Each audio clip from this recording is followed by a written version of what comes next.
Hi, this is Steve from PixelBump.com, and welcome to our new tutorial on camera tracking in Cinema 4D.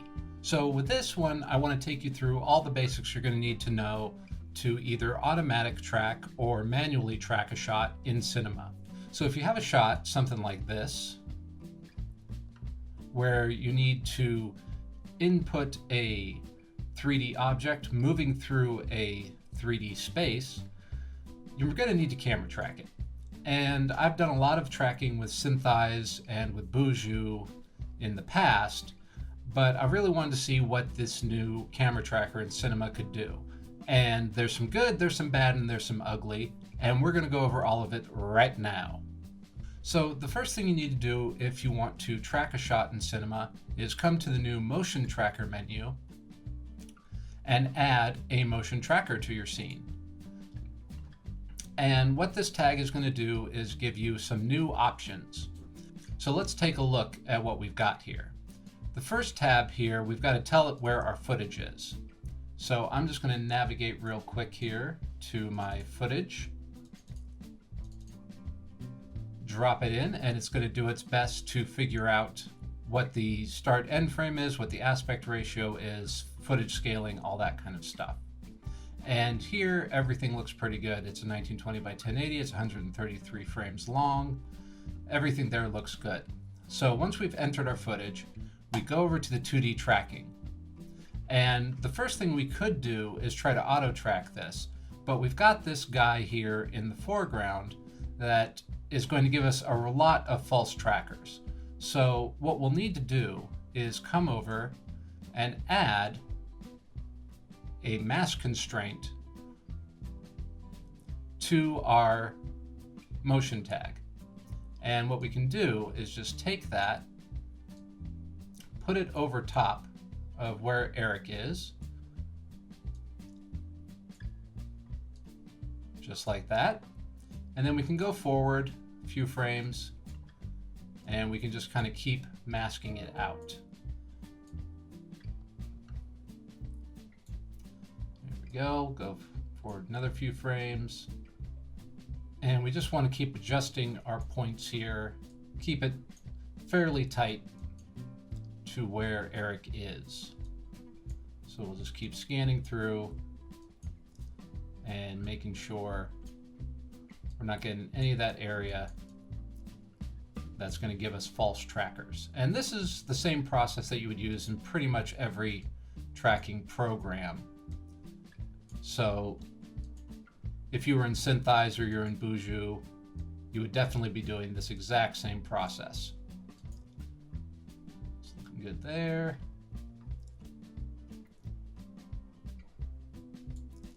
We'll just make a few more adjustments. It looks like from here, we're in pretty good shape. Oh, elbow pops out a little bit there.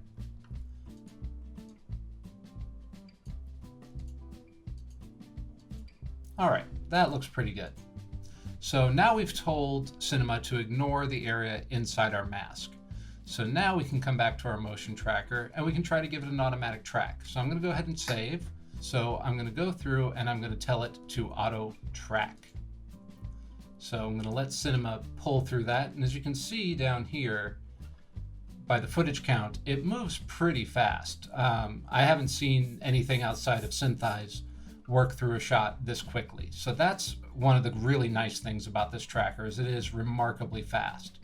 So it's gone through, it's tracked, and it's given us a bunch of tracking points here. And we'll just kind of scrub through. And for the most part, this looks pretty good. So if you're pretty happy with that, the next thing you need to do is come over to the Reconstruction tab, and you want to do the 3D solve. So you'll go ahead, run the 3D solver. Again, it's going to go through, and depending on how easily it can solve all these points is how fast you'll get a camera solve out of it. And there we go. So now it says we have a camera. And if we look underneath our motion tracker, we've got a solved camera. So I'm going to go ahead and look through it, and I'm going to see pretty quickly that you can start seeing a bunch of little nulls everywhere. Everywhere there was one of these trackers is now a null. You can see it right there. But if we went and put in a cube right now, you can see that it's not really aligned to anything. And that's okay. We've got some ways to deal with that. So if we right click on our motion tracker again, and we go to our motion tracker tabs, we can put in a planar constraint. And that's going to pop this little triangle up in our window. And what we can do is take these 3 points of the triangle and snap them to tracked features. Here I've got 3 on the ground, so I'm going to snap it to that. I'm going to tell the axis that that's our y-axis. And if I come back, you'll see now all of our tracks are sitting here in 3D space correctly. So now if I bring my cube back in, it's much more aligned into our scene. There we go. So if I go ahead and rotate it around, that's not exactly perfect, but it's pretty close. So I can always come back in here and try a different point until I find ones that are going to work a little better. Maybe. There we go. That's looking pretty good. That looks about the right perspective. Again, maybe not 100% perfect, but pretty darn close. And as we can see moving through here, that cube is now holding pretty well to that ground plane.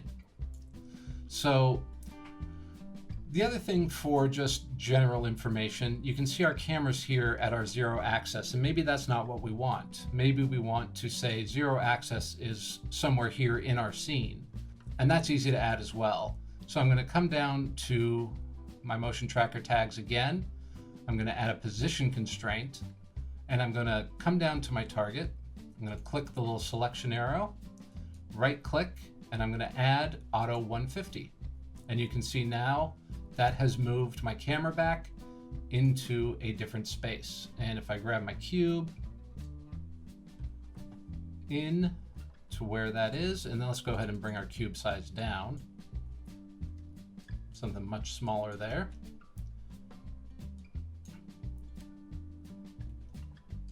And let's go ahead and position it down here in Y, back down to the ground. And now we're seeing our cube stick really nicely to that spot on the ground. So that is a very helpful little feature. And then the last thing we can deal with is scene scale. So if we want to do something like dynamics, we'd want to make sure our scene scale is something a little more correct. So if we look in here, we can find we've got some points on these wheels of the car. And I can use the vector constraint for that. And for the vector constraint is much like our planar constraint. We're just going to snap these two things onto features that we think we know at the distance. And I'm just going to say that the distance is something known. I'll guess it's about 5 feet, so maybe 150 centimeters. And if we come back in, once again, now that cube has gotten very small again. So we can go ahead and bring its scale back up. Well, maybe not that big. That's ridiculous big. Who would have a cube that big? And then we'll go ahead and position it up back to the ground plane. And we'll take another look at it.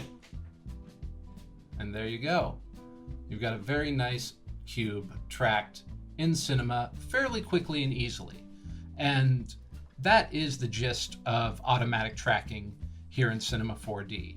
So I think you've probably seen other tutorials that have gotten at least this far, but we're going to go a step further and we're going to try to manually track this using Cinema 4D's tools. All right, so to do our manual track, we're first going to come in and just kind of delete everything out of our scene that we don't want. We're going to go ahead and go back to our 2D tracking. We're going to delete all our auto trackers. So that just brings us back to having our scene with our mask in it. And if we want to manually track something here in Cinema, it's not that difficult. Manual tracking tab. And what we can do is come in and find something that's going to hopefully be in the scene most of the way. Something like this tree branch. So I'm going to come over here and I'm going to create a user track. I'm going to go ahead and bring out its size a little bit. And this should be pretty common to you if you've used other trackers. And the next thing I'll need to do is go ahead and track it forwards. And it's going to try to track forward as best it can for as long as it can. So if we scan through, we can verify that that one looks pretty good. That one held really nicely. So let's go ahead, add another one here on this tree branch. And we'll go ahead and track that one forward. And we'll go through. That looks pretty good. Go ahead and add another one. And we'll bring that out. And it's always good to track a few features in the same area, so that way the system can start figuring out what the different planes of motion are. So we'll go ahead and track that one forward. And you can see how quickly it's tracking these. I'm not editing this at all. That is how quickly it does one of those tracks. So just for good measure, let's add maybe one more, maybe up here on this part of the tree. We'll go ahead and track it forwards.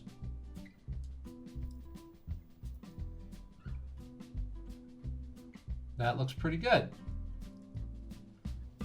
Up until there. So there's where it disappears. So when you end up with one that doesn't track all the way through, but still looks like it has the ability to be tracked, what we can do is come in and insert a key at the track position. And then we can go ahead and try to scrub through some more. And we can see now it's holding all the way to the end. So now that track goes all the way through. So let's find some more spaces here that we can put a tracker, and we'll go ahead and try right here on the car. We'll go ahead and create another track, and we'll go ahead and track it forward. We'll see how long that one holds. Yep, there it goes off. And we'll go ahead and insert a key, and we'll see if we can go a little further with it. And just every time it kind of pops off there, we're just going to want to keep inserting more keys. Now at a certain point, it's probably going to drop off the face of the earth there a little bit, because it's going to jump out of frame. So that one's only going to be good up until about that point. But let's go ahead and try to create another one. And we'll track that one forward. And that one's pretty good for as long as it's on there. Some of these, it's hard to find good places in a shaky shot like this. This was just handheld walking down the street. So we'll create another one here. Let's go ahead and track that forward. And that one's still in frame, but we've lost it a little bit. So we'll go ahead and insert a key. And almost to the end there. And we'll insert a key. And there we go. Now it's running all the way through. So what else is going to hold fairly well? Let's see, maybe we can get up here on this window. Let's go ahead and create a tracker there. And we'll go ahead and track it forwards.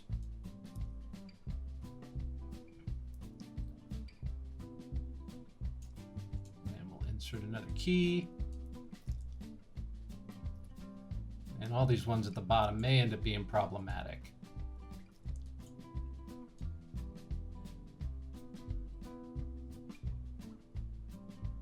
But that one actually held for much longer there, so we'll go ahead and insert another key. See if we can get it to go to the end. So the more tracks you have running through the entire shot, the better quality of solve you're going to get at the end.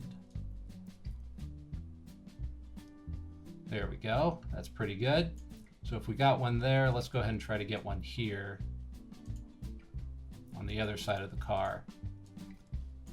Right up here. See how much of that we can get. Hopefully we'll get pretty close to the full shot.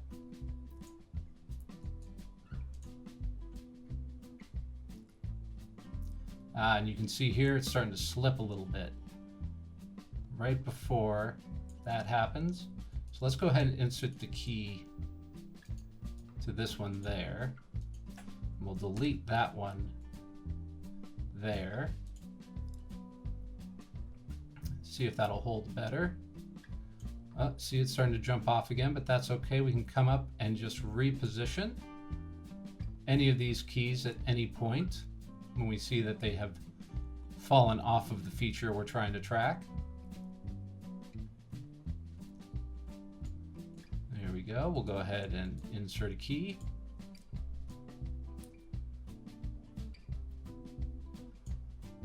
And you've got to give them pretty good marks for this because this is pretty shaky footage. And it is doing a remarkably good job holding on to these features. So, like I said, there's good, there's bad, and ugly. But this is one of the good things. It's hard to knock this.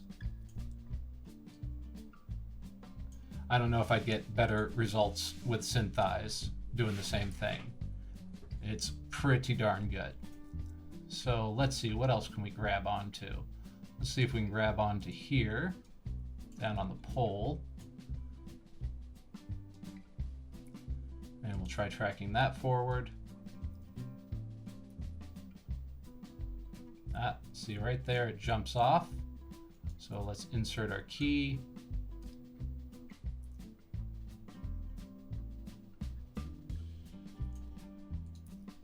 And insert a key.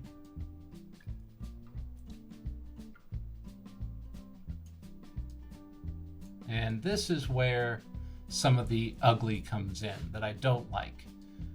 Because at this point, it's saying it doesn't have the ability to track anymore. And there's nothing I can do that I've seen, at least, to change that one.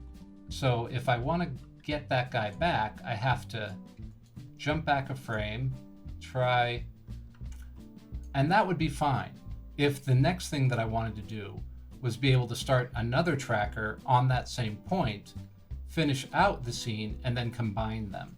That is a really powerful feature you'll find in some other tracking programs where you can define a position if something like a car passes in front of it or a person, so you've lost it for a few frames, you can then use another tracker, track the rest of the scene, and then combine them to say this is one tracker, it just misses information for this certain period. And that is something I would like to see them add in a future release because it is a really helpful feature that makes manual tracking a lot easier. So that's a little bit of the ugly, but let's go ahead and continue on. And we'll see, this looks like it might track pretty well. We got some good black and white definition. So I'll go ahead and track that forward.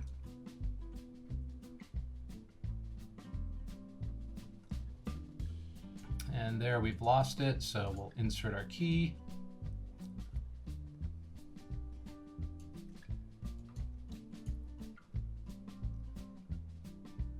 And we close it again right there. Insert our key.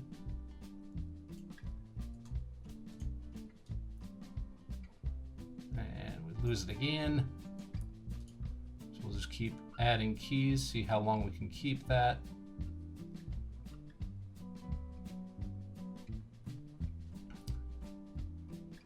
And that's another good thing is we've got changing light conditions and varied amounts of motion blur, and it's dealing with it. Now, you can argue how well it's dealing with it, but I would be pretty surprised if you found another tracking program that would do it better. So again, there is a lot to like in what Cinema has done here, what the people at Maxon have done here. So there we got another one all the way to the end. Let's see if we can get one or two more, and then I'd feel comfortable trying to do a solve. So maybe this area back here, let's let's go ahead and try to create a tracker for that. We'll see how far we can get on that piece.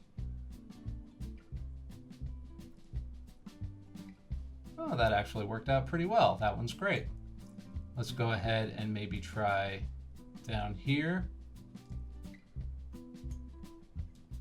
this area. And we'll bring that forward. Oh, we lost it, but we know how to fix it. So we'll insert our key, and we lose it again. And it seems to be moving up a little bit there. Well, maybe not. No, that's still in the right area. Okay, never mind. I was going crazy there for a second. So let's go ahead and insert another key. And right at the end we lose it, but let's go ahead and see if we can keep all the frames. There we go. All right, so we have 12 tracks, or 13, I guess, with 0, 0. And most of them go all the way through. So we may have enough information here to try to solve this. So now that we've got our manual tracking done, we can go ahead, come over to the reconstruction, and see if we can run the solve. So there it goes, it's running through, and it says there's enough information, so yay, yay. Let's go ahead and line up our shot again. Just walk it through, and let's go ahead and take a look here. And we can see that camera. It doesn't look too bad. It looks a little jittery, but we don't have a ton of trackers in here, so that would be expected. The more trackers we add, obviously the better quality of solve we're going to get. All right, well, without that, we can always come in and cheat it a little bit by just manually doing it, and this is the kind of old way that I would do tracking. When I'd bring in some motion tracking, it wasn't lining up, you can just go ahead, take your top null and rotate it a little bit until it fits your scene. Let's go ahead and try bringing in our cube again. And we'll say 100, 100, 100. And let's bring it out. Somewhere around here is where that car is. So let's go ahead and say it's somewhere in the vicinity of that car. And we'll go ahead and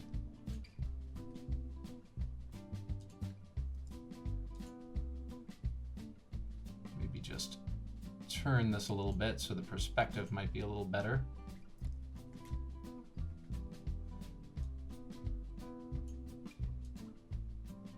There we go. And let's shrink this guy down a bit.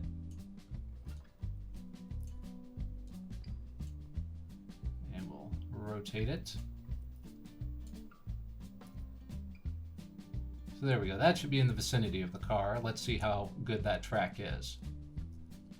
And again, like I said, there we've got some jittering happening, but with a few more trackers that would get solved.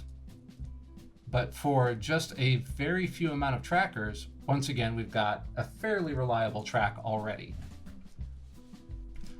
So that is pretty much the long and short of manual tracking and automatic tracking with Cinema 4D.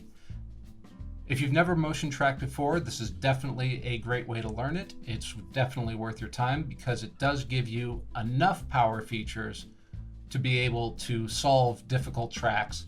But the benefit is that the automatic tracker so far has worked, I would say, about 90% of the time with all the shots I've thrown at it.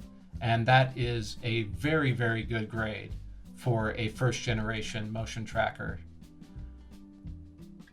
So I think that's going to bring us about to the end of this tutorial. I hope you've learned something you can use in your work. If you have any questions, you can always hit me up on Twitter or Facebook or in the comments, or you can think about me really hard and my ears will start twitching.